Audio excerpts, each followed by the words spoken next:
My name is Rory Houlihan. I ran for U.S. Senate in spring 2016 and for Kentucky House spring of 2018.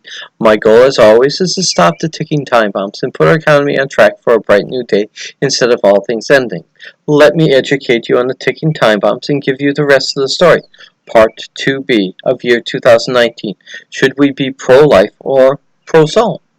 If evil reigns, would good, righteous folks naturally rise up to stand against evil's reign? Would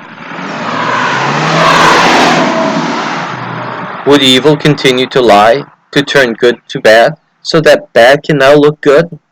If good is now bad, and bad is now good, can evil reign? I bet you don't know this, but I was the only U.S. senatorial candidate in 2016 for Kentucky that made a pro-life, anti-abortion decision. My wife and I were given a choice by the boy's parents. They would pay for the abortion and nothing else. They kept their promise. Well, I could have swore I saw an anti-abortion sticker on their car as they drove off. I worked 3 jobs to support our pro-life decision. Got like 3 hours of sleep for years to support our pro-life decision. I've walked the walk. Having walked the walk, I see the pro-life, pro-choice issue differently than either group does. Did Jesus die on the cross to save his life or save our souls? Did the many Christian martyrs sacrifice themselves to save their lives or save their souls? Did Jesus and the martyrs show us the way? The way shows us that the most important Christian law is to save souls. There is a fundamental difference between moderate, progressive Christians and conservative Christians like Matt Bevin. Moderate Christians are pro-immortal soul. Conservative Christians like Matt Bevin are pro-life. Did Jesus save his life or save our souls? Did you know that Newton's second law of nature is at the heart of our government and our society? For every action there is an equal and opposite reaction. Nature hates imbalance. For a matter of fact, Ben Franklin and George Washington understood the nature of government and guided the Constitutional Congress to create checks and balances into our U.S. Constitution to ensure nature's balance could be maintained. Our capitalistic system is based on Adam Smith's supply is equal to demand, that job creators are equal to job sustainers, which if followed creates a balanced, stable, sustainable economic system. Russian-born Ayn Rand, following economists, created supply-side economics, which makes so-called job creators more important than the job sustainers. So, in reality, job takers can rob our economy of its wealth. Our legal system was designed around Kant's rights equals duties, to balance individual rights with a duty to respect other folks' rights, to create balance so that our laws are fair and just, equals our democratic government being sustainable.